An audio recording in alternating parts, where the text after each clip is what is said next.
All right, we're going to head inside the ballroom. Wayne LaPierre addressing the crowd at CPAC 2016. LaPierre.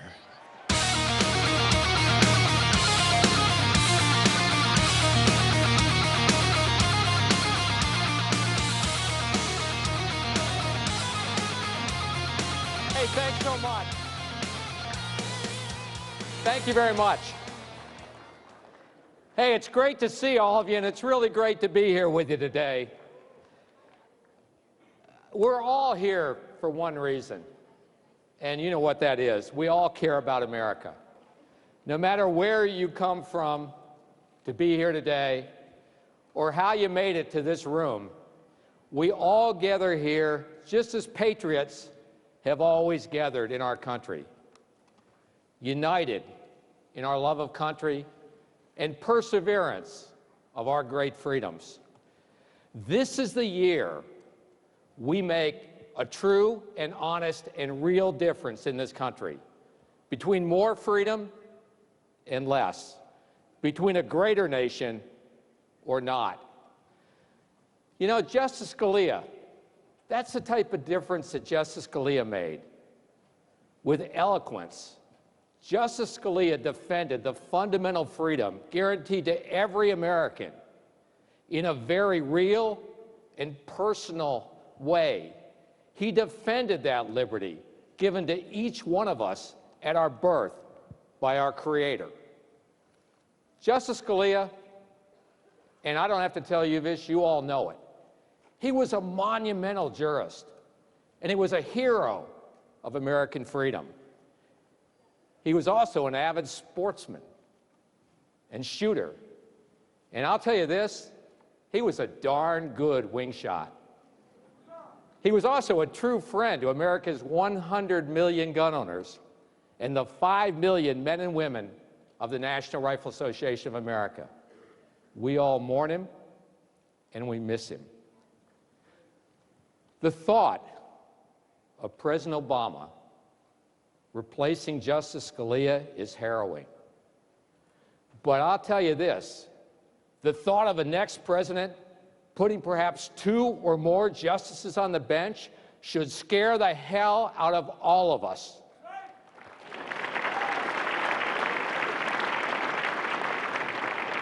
And here's someone already planning for that day. Well, I'll tell you what, Dave, I do have a litmus test. I have a bunch of litmus tests because I agree with you. The next president could get as many as 3 appointments. You know, one of the many reasons why we can't turn the White House over to the Republicans again is because of the Supreme Court. Yeah, you got it. You know, Hillary Rodham Clinton couldn't pass a polygraph, but she's already got a litmus test. And you know what? She flunks both.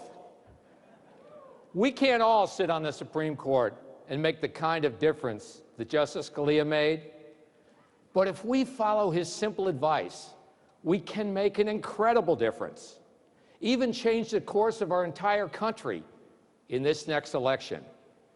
Here it is, real simple, in Scalia's own words. The only article in faith that plays any part in my judging is the commandment, thou shalt not lie. Thou shalt not lie.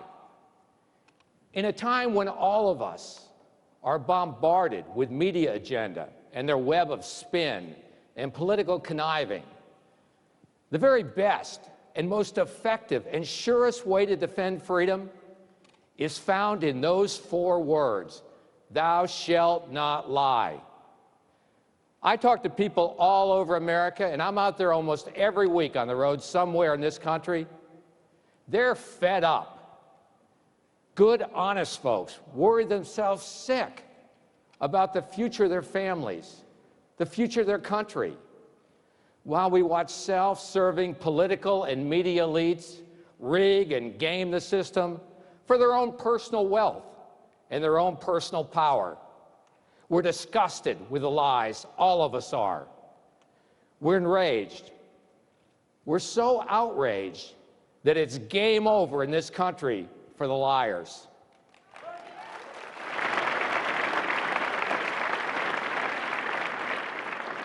You know, this election year proves the rage of the American people to be real and to be powerful. Candidates, strategists, and pundits are learning this year that telling it like it is brings success. Straight talk brings rewards. Heck, you know, that's something I learned in kindergarten. Truth counts. Truth matters. Truth endures. History proves that if you give the American people the straight truth, they will choose honest freedom every single time. That's why for decades the NRA has been the guiding light for American gun owners and those who treasure our constitutional freedoms in this country. The Second Amendment, it guarantees all of our freedoms. And we are unafraid of honest debate. We're unapologetic in going toe-to-toe with anyone who gets between us and those freedoms. Yet, while so many of our constitutionally guaranteed freedoms have been diminished over the last 7 years, Second Amendment freedoms, thanks to people like you all over this country, has been expanded. And NRA membership, and yeah, I applaud that too, we all do. And NRA membership and favorability among the American public has grown to record levels. Why? Because when it comes to telling the truth and fighting for our fundamental freedoms, no one fights harder, longer, or stronger than the NRA.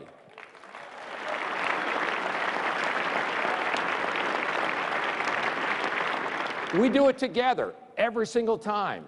We speak the hard truth that no one else will. And when it comes to speaking out and defending those rights and freedoms that are ours, the NRA will never, and I mean never, back down. You can count on that.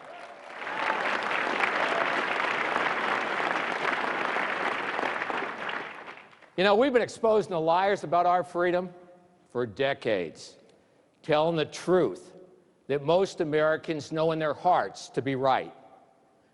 Let me give you an example. Back in the early 90s, the Clintons pushed one anti-gun scheme after another, restrictions that only affected law-abiding people. So I debated then Congressman Charles Schumer back then on national television. Yeah, I know. He's a piece of work, isn't he? Yeah, always been.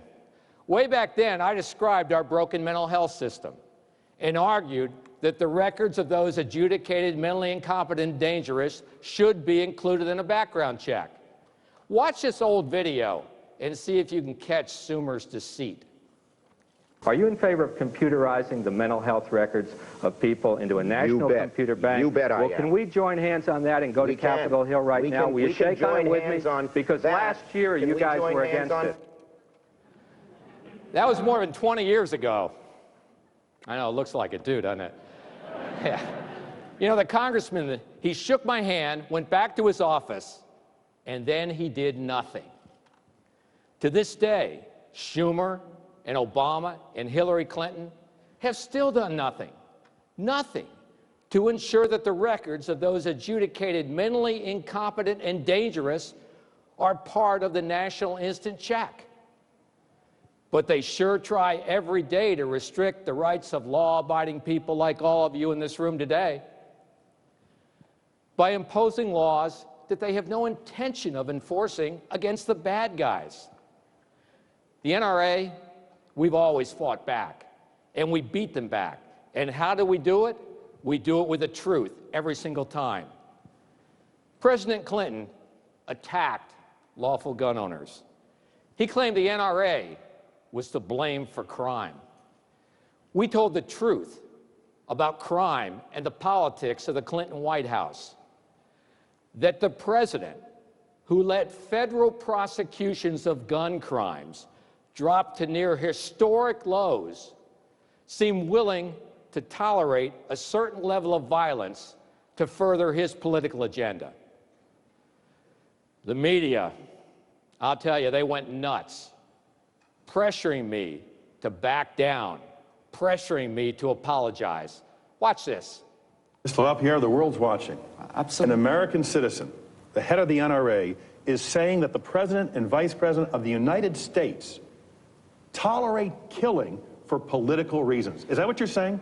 All I'm saying, is that what Tim, you're is saying? I need a good answer from them as to why they won't prosecute. But are you If saying could take they tolerate killings for political Tim, purposes? the effect of their policy by not taking the drug dealer with a gun, the violent felon with a gun, and the gang member with a gun off the street is somebody later gets killed. If they would pick them up under the existing federal law that they have right now on the books and throw them in the federal penitentiary, they would save lives. You believe the President uses killing for political purposes and has blood on his hands? Tim, all I know is he could save lives, and the chairman, why can't you just say yes? The chairman of the Democratic National Committee said that if they would put the program, Wayne and the NRA are trying to get around the country, it would save lives. Some people think you're using this hot rhetoric in order to increase your membership and raise money. Do you believe it or not? I'm using this hot rhetoric because I'm trying to get people to focus on the fact these guys in the White House, while they want a lot more gun laws, they refuse to enforce the gun laws on the books against the drug dealers, the gangs, and the violent felons, and they're the ones doing the killings. You stand by your comments?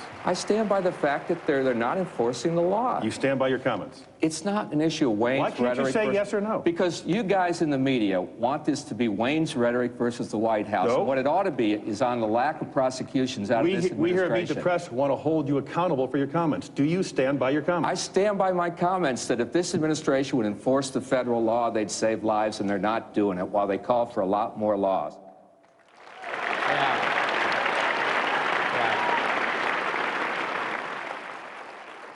We fought back with the truth about Clinton's lack of enforcement of the federal gun laws that were on the books.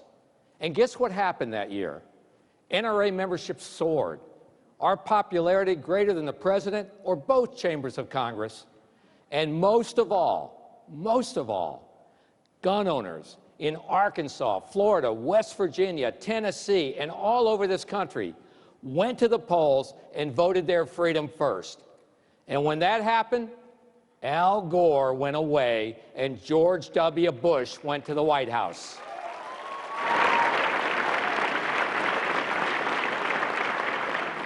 Honest debate matters. That's a lesson the national news media never learns, especially when it comes to the truth about firearms. In 2003, the old failed Clinton gun ban was about to expire. CNN violated all journalistic standards trying to save the ban on semi-automatic firearms by airing a video of fully automatic machine guns that had nothing whatsoever to do with the legislation we were debating. I just happened to be in the studio when they aired that video. Take a look at this. Now we give you the other side from the Executive Vice President of the National Rifle Association, Wayne LaPierre. Wayne, thanks for being with us. Hi, Kara. Good to be with you. Well, if the ban on assault weapons expires, what kind of weapons would be legal? Kara, let me say this at the start. I'm glad you ran that story, because apparently the only difference between the New York Times and CNN is that when a reporter for the New York Times fakes a story, he's fired, and at CNN, he's not. Your bureau chief, John Zarella, deliberately faked the story yesterday, intending to show that the performance characteristics of banned firearms on the list are somehow different from the performance characteristics of firearms not on the ban list.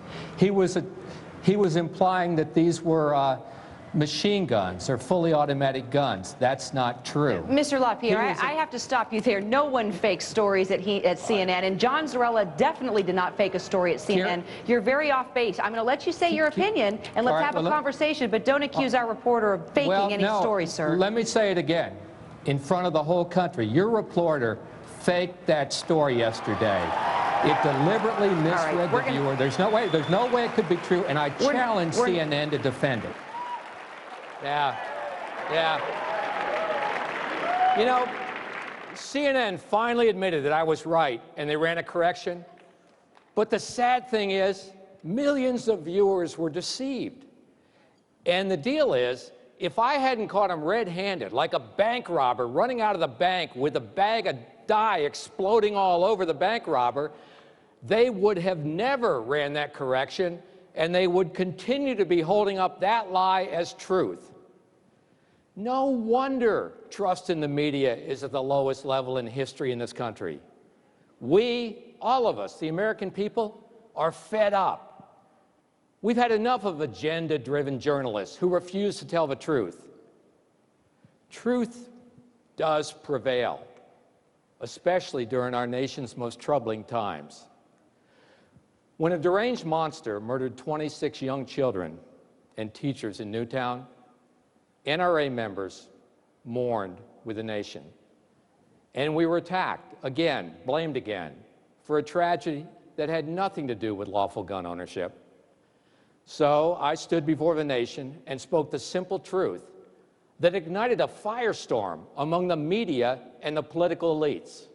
Worse, they perpetuate the dangerous notion that one more gun ban or one more law imposed on peaceable, lawful people will protect us, where 20,000 other laws have failed.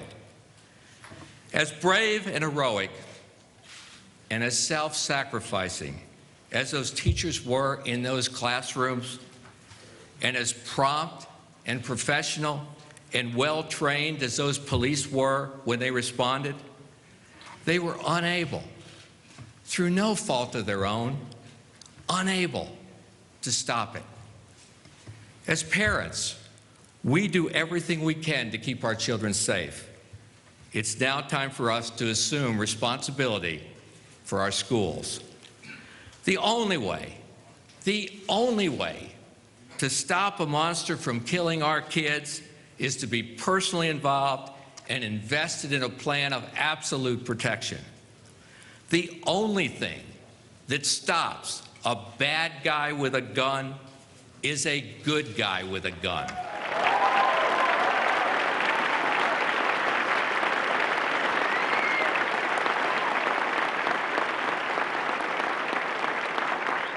You know, that day, I simply and honestly proposed that our schools, our children, should be protected at least as much as our jewelry stores, our banks, and our sports stadiums, or maybe the Oscars in Hollywood the other night. The national news media, they savaged me. Yet what parent wouldn't feel safer dropping their kids off at a school with a police car out front? The national media and the politicians, they set their hair on fire over it. Screaming and screeching, they called me just about every evil, nasty name in the book. But you know what happened? In state legislatures, in school districts, all over this country, the American people began implementing what I proposed, placing trained armed security in their schools. They didn't wait for Congress or the president to act. They took matters right in their own hands to protect their own children. As a result, millions of children go to school today no longer the sitting ducks of the worst and most dangerous of all lies, gun-free zones. The news media, the news media, protected by their own armed security, they never admit it. But today, millions of children are safer for one reason: the NRA.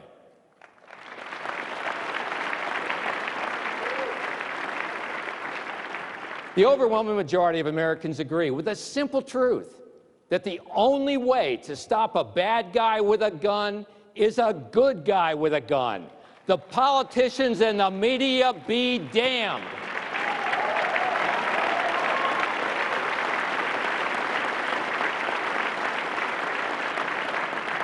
A couple of months ago, President Obama participated in a so-called town hall. Denigrating lawful gun owners, attacking the NRA, and attempting to advance his own agenda. At one point, a young woman who had been brutally raped mustered the courage to stand and tell the president her story and express her belief in owning a gun for protection. The president lectured her, implied that she wasn't really trained enough and capable enough of defending herself with a firearm. Mr. President, no woman should be left to face evil with empty hands.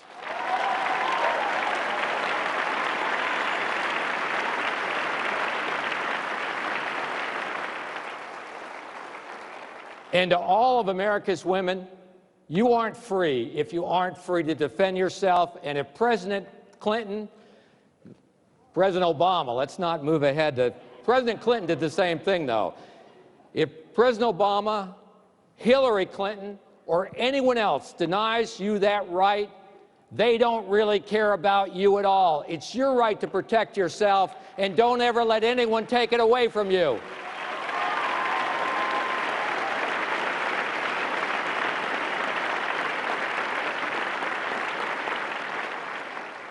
The president went to that town hall to call out the NRA.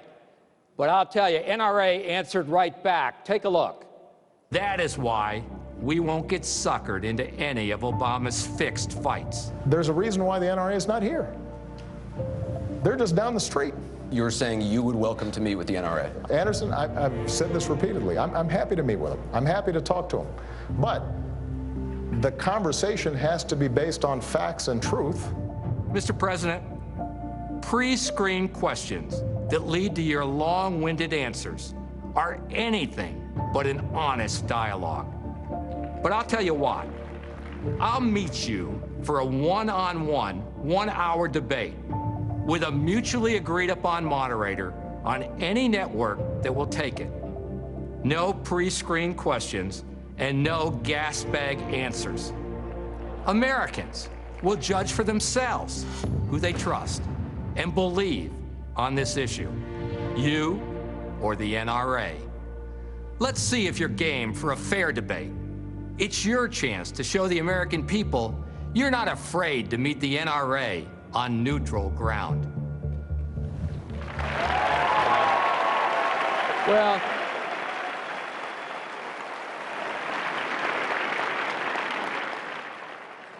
you know the deal. The president has yet to respond. And guess what? He's just down the street.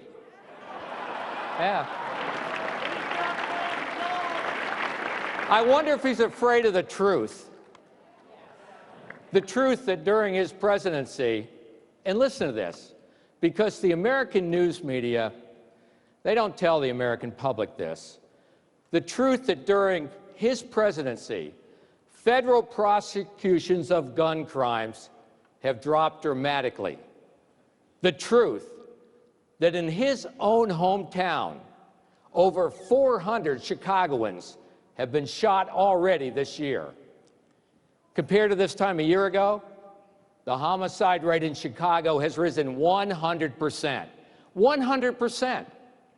Does that sound like a number anybody can be proud of?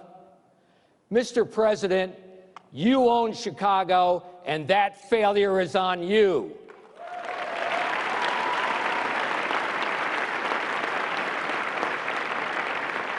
The Obamas and the Clintons and all the rest of them never get to seem the most basic truth. They never seem to get it. The most basic truth of all. Right there. You know what? I hung that sign on our building way back in 1993 when the Clintons ran the White House. Sad to say, 23 years later, as we sit here today in this room, it's deja vu all over again. Same old Clintons, same old message. It's the criminals, stupid. Don't you ever get it? President Obama, you know, he brags about what he accomplishes with a pen and a phone, but he refuses to pick up either and order his U.S. attorneys to flip Chicago upside down and prosecute every drug dealer with a gun, gang member with a gun, violent felon with a gun to the fullest extent of the existing federal gun laws. If he did that, that would save lives. That would make Chicago safer. But he won't do that.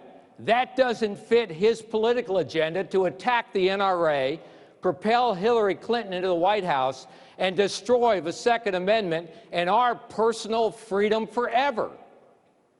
It's dishonest, that's corrupt, and we Americans see right through all the Obama-Clinton schemes because we know a liar when we see one. We also know a political coward when we see one. You know, President Obama, he's never going to debate me on guns. His knowledge of that issue couldn't fill a thimble, and he knows it. I would clean his clock, and he knows it. So he'll keep hiding behind his podium in rigged appearances, like all the other truth-dodging politicians, and then he'll lecture us on what's wrong with our rights, while day by day, all over this country, more and more people grow more and more disgusted, enraged, and determined to just throw them all out.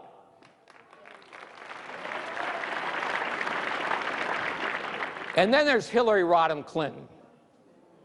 Yeah. She's been clear about one thing. She hates the Second Amendment. She hates us. And she's coming after every single bit of our freedom. I will stand up to the gun lobby, and we will fight to get common sense gun safety measures. I will stand up to the gun lobby, and we will fight to get common sense gun safety measures. Ms. Clinton, if you want to come after the NRA, and if you want to fight over the God-given rights of America's 100 million gun owners, if you want to turn this election into a bare-knuckled brawl for the survival of our constitutional freedoms, bring it on.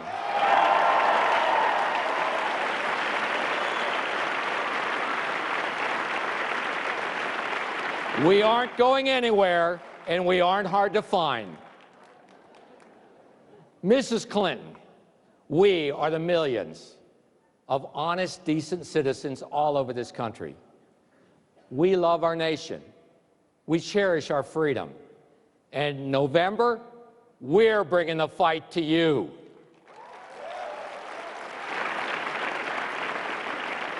All of us here today and all over this country have a common cause, our freedom and our future. We can and we must fight for it. Americans all over this country have declared that this election is not going to be about the politicians. We've decided that it's going to be about me. It's going to be about my life. It's going to be about my freedom.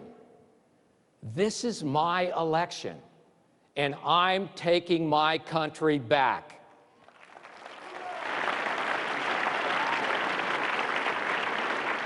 This election must set our nation back on its rightful course, where individual freedom is respected, justice is restored, laws are enforced, government gets off our backs and leaves us the hell alone, and elected officials start telling us the truth. This is a time to rise up and make a difference. So will you stand up for America? Come on, will you rise up and fight as hard as you can to save our country? Will you stand up for truth and freedom? Let us all vow on this day, we will elect our next president. We will stand and fight with all we got. We will save our country and take our freedom back. Let's do it together in November. The power is ours, and we can save this country. Thank you very much.